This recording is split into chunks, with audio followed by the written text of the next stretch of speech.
Hello, and welcome to Timing is Everything, a program of Care Dimensions. My name is Mary Crow, Director of Professional and Community Education at Care Dimensions. We are continuing with our series of programs for you around hospice, a journey of care through the lens of the interdisciplinary hospice team. Today our topic is End-of-Life Care, Hospice from the MD's Perspective. We have the pleasure of speaking with Dr. Kristen Schaefer, Vice President and Associate Chief Medical Officer at Care Dimensions. Kristen, welcome to the show. Thank you, Mary. I'm so thrilled to have you on this. Thank you. Yeah. Thanks for inviting me. Oh, of course. So let's talk. I'm so excited to talk to the audience about this because this is so important that they understand this interdisciplinary team, and I'm thrilled to have you on from the MD's perspective. So tell the audience a little bit about yourself and your role at Care Dimensions. Okay. Well, yes, as you mentioned, I am on the leadership team at Care Dimensions, and in that role I oversee hospice medical operations in our greater Boston area, and then I also oversee some of our innovative non-hospice programs, palliative care, and also our dementia guide program. But I'm also a physician in the organization, and I've been a physician for 28 years. Wow. The first third of my career I was in primary care and did hospice as a primary care physician, referring to hospice. And then the last almost 20 years, I've been a palliative medicine physician. I worked at the Dana-Farber and the Brigham as a consultant, and now 5 years here at Care Dimensions. So why hospice? Why is this so special? What brought you to hospice? Yeah, it's such a good question. You know, I think every person, clinician in hospice, has professional and personal stories of how we got here. You know, certainly for me, personally, I've had personal experience with hospice. You know, I grew up with a sick mom. Actually, it took me years into my career to realize that I grew up with a kind of fear of, and talking with her once I was adult, kind of fear that she could disappear, you know. But then even in my own life, just experiences with hospice. We had a child in hospice, and both my parents died in hospice. Wow. So there's that. I think as people in hospice, personally, we've had personal experience that give us really just an intuition, an understanding that there's work to do in this space to help people. And we want to learn the skills to do it, and it's very rewarding. Professionally, I had this amazing experience just from my age as a young doctor. I grew up during the AIDS epidemic. Early formative experiences watching my physician teachers, but also nurses and social workers and chaplains and community activists and scientists all kind of banding together to find treatment for AIDS, but also to be there for really good end-of-life care if people were dying of AIDS, you know. So I kind of have this bookend. Then I was privileged to be a part of the COVID pandemic just recently. So really a sense of mission as a doctor to get in there and help with serious illness, help people do as well as they can, and also make sure we have a commitment to care for people at the end of life. Yeah, that's beautiful, and I feel that, you know, it's really a pull, isn't it? It's a calling. It's not just a job. There's so much more to it. We kind of see we can do it, right? We want to do it, and then we realize we have the skills. Let's get in there and help. Absolutely. Yeah, that's something that makes it so special. Can you explain to people, what is the process? What's the process in terms of, you know, bringing people onto hospice? Yes. That sort of thing. Right. So it's hospice is a team sport, which is it is. which is the intention of this series, which is so lovely. And so, bringing people onto hospice is really a collaboration from our perspective as physicians on the team. We collaborate with the admissions team, who are nurses. It's always starting with goals. It's really a goals first kind of entrance. Like, we really want to talk with people and hear from people what their goals are. If they've been given news of a terminal illness or an advanced illness, what are their goals in the face of that diagnosis? And then we listen. Could that line up with hospice care, right? And it's a really important listening because people are in such, often, like I said, have just received terrible news. Maybe they've known it for a long time and they're very invested in the way they've been approaching it. Maybe they've just learned and are overwhelmed. We anticipate that these are emotional and also medically complex moments for people and their families. So we really want to get in there, understand their understanding and their goals about what's happening, and then we can make a recommendation based on what you're saying. This is what hospice could do for you and how hospice could help you. So goals first. The physician on the team at the time of admission, we have the responsibility of certifying terminal illness. So we have to look at the whole clinical picture and be able to say, yes, in our best judgment, this person likely has a life expectancy that's less than 6 months. That's the entryway to the Medicare hospice benefit and many private insurances. It's not set in stone. We're actually happy if people outlive their hospice prognosis, but at the moment that we're assessing people, we say, looking at your whole clinical picture, we wouldn't be surprised if that life expectancy is less than 6 months, and we have to certify that. I feel very happy with that structure of the hospice Medicare benefit, because it's not something you throw into a computer and get an answer. It really is a judgment. It's a clinical judgment that we in our medical training can look at the whole picture and certify. So that's a piece. And then the last piece, as we're planning for that hospice care, as physicians, we can anticipate what the trajectory of illness will be. So what's the likely course of this illness? What are they going to need along the way? What kind of transition is it from intensive medical treatment to medical care and hospice? And so we support the team in creating a care plan to help with that transition. Yeah, that's wonderfully said. I just want to talk a couple of things that you had brought up. So first of all, when you were talking about listening, I just don't think there's a greater gift that you can actually do for another person. And that's one of the things that I love about hospice and palliative care. See, sometimes people think like people are trying to talk them into it. That's not how we approach this. And I love how you said that, because really it's about eliciting goals, values and goals from a person. And then how do we align that? And that's really how can they be of benefit in that way? And we actually expect people to have goals or ideas that conflict with each other, right? Yes.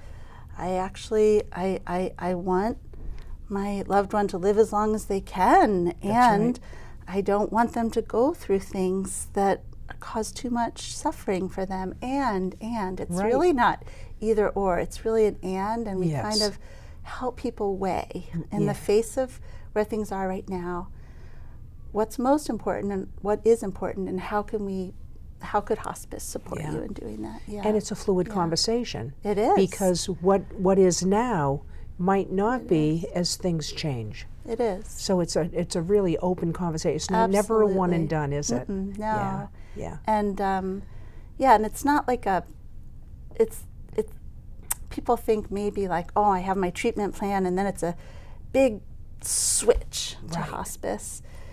It may be more of a bend in the focus, because it is what it is. People are struggling with these illnesses. They're working their best to do their best and feel their best. And so we almost add on this layer of, okay, if we focused things a little bit this way, then maybe things would be better and you would be more comfortable in this plan. But there are trade-offs, and we educate people about the trade-offs. When you choose hospice, there are trade-offs. Just like if you don't choose hospice, there are trade-offs. So we're very honest with people and want them to make an informed decision. Absolutely. Yeah. And the other thing that you brought up, and I just want to highlight too, is just about the time frame, because people they get so rigid in this that they hear these criteria and they feel like this 6 months or less. It's really different from that, the way you described it. So, and people can be on for beyond that 6 month period of time very appropriately and continue to get that support. Yes, absolutely. And nobody has a crystal ball. Correct. Each person's path is individual. And so our job as the hospice team is to assess how things are right now and what we can anticipate. And then as we go along, we see sometimes things change and you actually get a little better. Right. Yeah. And things might look a little longer, or we thought it was going to be a slow pace and then things change quickly. And so we really just assess in each moment as we go and try to share information, if they want us to the patient and their family and loved ones about what we're seeing, what they're seeing, kind of where are we in this trajectory of their own illness. Each person is individual. And I mean, it kind of makes sense that Medicare has to set some kind of limit to say this is how we want to approach someone's last phase of illness. So they pick that 6 months, but it's very arbitrary. Yes. Right? Yes. And so, and also nobody, no doctor, nobody can say, I know it's exactly 6 months. That's It's right. different. We look at the whole picture and say, I wish things were different, but it looks like time could be that short. Right. And if that's what we feel, then that person does qualify for hospice care. Yeah. That's just well said. Yeah. Yeah. The in terms of the holistic, let's talk about that Okay. holistic approach Yeah. for a minute. Yeah. So let's define it first of all, right? Because Okay. you hear this Yeah. word holistic. What does it mean, and how do you ensure that for patients and families? Yep. So holistic for me, and you tell me your definition too, but for me, it means whole person. Yep. Right? Yeah. Whole person, whole family. The person is at the center. Yeah. And let's care for them in all domains of their life and who they are as a person. And we do that in hospice with an interdisciplinary team, and also a team that has core values about functioning together, right? So we have physicians who are trained in medicine, we have nurses trained in nursing, we have social workers trained in social work, we have chaplains trained in chaplaincy, we have pharmacists trained, volunteers, the layers, and each of us bring our skill, but it's definitely the whole is bigger than its parts. Yeah. If we all bring our skills to the table and consider this person as a person together, we learn from each other every day about that person. Like maybe one member of our team had a conversation with that person. They share from their perspective. We develop a holistic understanding of a person and a holistic approach with every discipline we have to try to support them. Yeah. And that's what it does. It means that to me as well. It's, Yeah. you know, spirit, mind, and body, we're a whole person. Yeah. And if we're not tending to that whole person, boy, are we missing the boat, aren't we? Yeah, You know? we really are. Yeah. And we call each other on it, you know, like doctors tend to get a little jargony or more, you know, like we remind ourselves to talk in language that people understand, is to share information in a way that it can be understood. That's also an approach to a holistic care. It means you're communicating with someone in a way that they can understand you. Absolutely. You know? Yeah, this is complicated enough, isn't it, from the individual's perspective? Yeah. It's scary, it can be overwhelming, and it's so important that we do this in a way that they can understand, that they can integrate, and it's not just going to be one conversation, it's going to be many to help them process that. Another really refreshing part, it's easy to say holistic, isn't it? But one thing I think about the hospice model that really upholds that is our attention to family and caregivers and loved ones of the person themselves who's enrolling in hospice, right? Because we know that that person is really worried about their family. Yes. All sorts of worries. That family is really worried about that person, all sorts of worries. Hopes too, hopes and worries, but holistic, it's a special part of medicine that we actually, our mission is to lean in to that person and the person they tell us are important to them, right? Yes. And we bring resources to those people that our patient tells us, this is my chosen family, this is my people.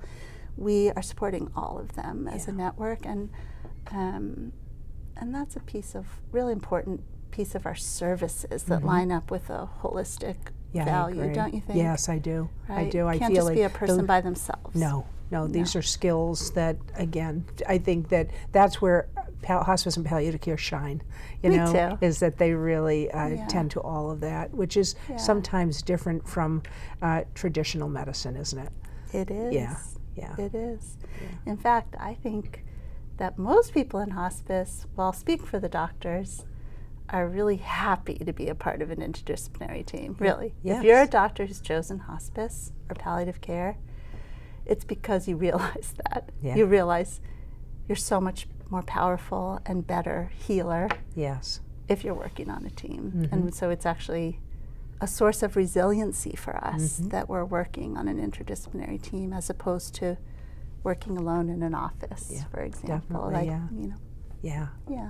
Well, and you have patients that have a greater satisfaction at this precious time of life. You have families that do. And again, meeting the needs in all those areas, it just is a win-win in those situations. It is. Talk a little bit about some of the, how it can be challenging, certainly, in terms of kind of approaching these topics, all of that. I'm going to mix these because I want to talk about advanced care planning too. Yeah. I actually think we can kind of pull these two things into this one question. Okay. How do you approach it? How do you communicate with patients, families? How do you help them in that way? And also, where does advanced care planning and even goals of care, which is a cousin, right? Yeah. Conversations come in here. Yes. So you're talking about the hospice physician. How do we approach it in general? Yeah. So we know as a hospice physician, we see and learn the whole medical record of what happened. And we also are in collaboration with the physician or clinician who referred that person to hospice and knows them well.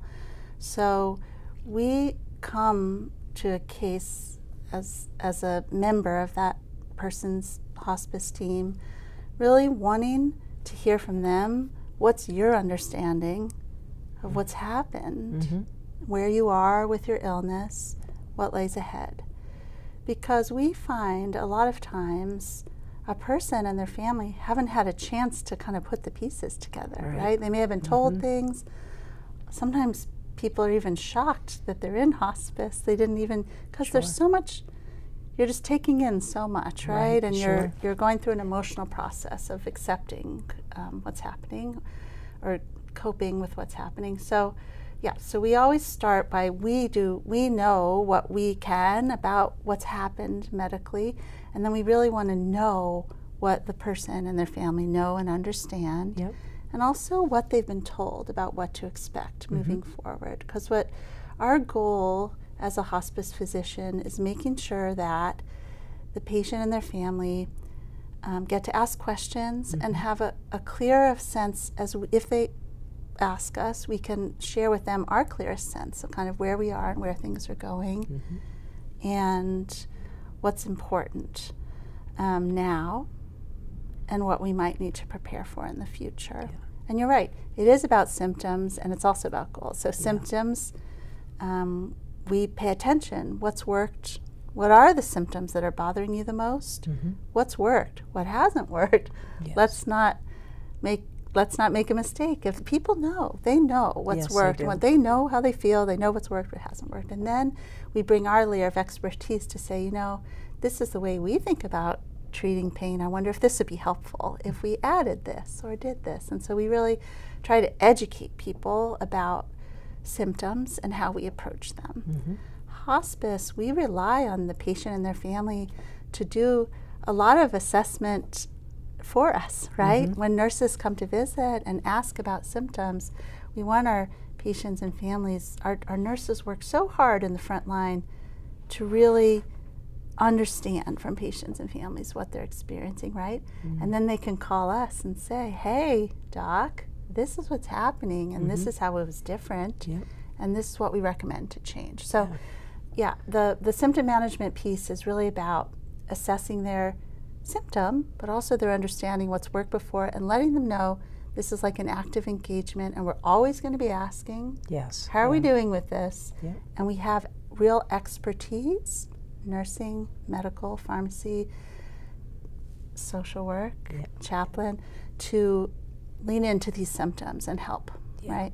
So it's a similar process. And then goals of care, sometimes people are missing information and we reach out to their doctor who knows them the best, or their team that knows them the best, and we help them get the information they need, right? About, wait, what happened? How did I get to this point? What are you thinking lies ahead? We really try to demonstrate to people, to engender trust with people, to demonstrate that we're collaborating with the teams who know them, and in the shared decision-making process of choosing hospice and moving forward, we really want to work with the clinicians who know them best, and keep in touch with them, and really bring our expertise, which we have, into their home, but also let them know that we're committed to understanding the past and working with their team that knows them. That's the only way this really works. Absolutely. You know, and so when you're talking about shared decision making, I think that's so important, and it's probably a term that the audience hasn't heard very much.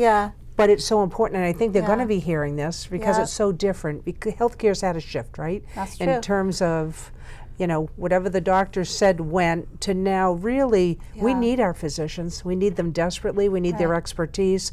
But as you talked about this whole time, how important it is to elicit from the individual and family, what are their values, what are their goals, and how do you align the treatment approach to that? Bringing all of that in. So, you know, and also, like asking permission. People have been caring, and people have been caring for themselves, and their families have been caring for them through this whole illness, whether it's been long or short. And so asking permission to enter, and like, can I give you a recommendation? Yes. Shared decision making is about the doctor listening and thinking on your behalf, and then offering you their thoughts and recommendation, and helping you make a decision, right? And so, we realize we're new on the scene, so we have to do a lot of work to get to know people. They can get to know us and trust us as a team, that we're really in their corner. Absolutely. I just think it's such a much more effective way, you know, where, again, if we're truly wanting to understand what's important from that person's perspective, that's the way to do this. Right? And we love it when someone says, no, wait, my doctor said this. That's not what you're saying. Then we say, oh, let us call your doctor. Right. Right? Like, let's figure this out together. And there's good communication there too, and I think that's really important that people understand, because I think people worry sometimes, well, I have to give up my doctor, when in fact that's not true at all. It's the opposite. Yes. Yeah, it really is. But luckily, hospice physicians bring added expertise. Correct, So maybe your primary care doctor doesn't know as much about some of the medications we can use for symptom management, where it's very much our daily expertise. So we really just try to be an added layer of expertise for the family. Well, I like that too, Kristen, because when you're talking about it, you know, you're talking about pain symptom management, so important, because there's a lot here. When you're talking about this holistic, if we're attending to somebody's spirit, mind, and body, how do we get to that? If we're not if pain and symptoms aren't under control, we can't get to the other stuff, which is so important for people. So it's so critical that we do that, and then we're able to address that, all of the other factors, all of the other facets. And if you have a good hospice, which we are at Care Dimensions, every of the nurses are amazing at assessing symptoms and treating symptoms, because they do this, and they're in there listening and assessing and able to convey to us as the prescribers, this is what we see, this is what we think we need, and we don't have to wait, for example, to get a doctor out there to see. We work so closely with our nurses on our team. If a nurse on my team calls me, I know them, they tell me what's going on, I ask them questions, I can make a change and write a prescription to get something in there so that people don't have to wait. It's a good part of the model, because our nurses are so good at assessing the situation, and then I can follow up and do a visit if I need to. But it's not that sense of, we know that these things, time matters. We want to try to, you know, really address these symptoms as quick as we can, and so we work really closely. We partner with our nurses so that they're out there getting us information, and we're in their back pocket if they need us, you know? Yes, You know? yeah, absolutely. So we try to break through the bureaucracy of, Yeah. of waiting to see a doctor, Yeah. because our nurses are just in constant touch with Yeah. us. Yeah, like you say, everybody's bringing their expertise in that area, Right. and that's what you need. Right? Well, It works you know, well. It works well as a absolutely. model. It is a wonderful model. I don't think we wouldn't stay in it if we didn't think it did. I Right. feel great confidence that Yeah. we can help people with their symptoms and control symptoms with our model. Definitely, and yeah. that gives us confidence as clinicians. We wouldn't want to be doing this if we felt otherwise. Right, Right, exactly, so absolutely. It's good. I have to tell we only have a couple of minutes left. I could sit here and talk to you all day. Me too, yeah. But we only have a couple minutes left, so I'm just going to ask you, Yeah. so what's that, give that gem, that one last thing you'd like the audience to understand that we might not have been able to touch on yet today, but is there anything you want to leave for the audience today in the next couple minutes? Yeah. I'm so grateful you invited me. I would like our audience to remember that a hospice physician is a part of the hospice team. Mm-hmm. And our job is to coordinate care with your other clinicians, to use our expertise with our medications to make sure you're comfortable, and also, as best we can, to be a guide and a support to you and your family about what's happening medically, what we see could be happening, and a resource to you in terms of medical information, you know, all along the way. And I think not all people necessarily know that there is a hospice physician in the mix there with that intention, Right. to really support you. Yeah. Yeah. I can't thank you enough, Kristen, for being on today. I really just value you and your input so Thank very you. much. Me too, you. And I want to I thank. love the series that you're doing. Thank you. Good. And I want to thank the audience for being here today, for taking part, and I look forward to you being a continued tuning in to more of our series on this interdisciplinary hospice team. So thank you again, and take care.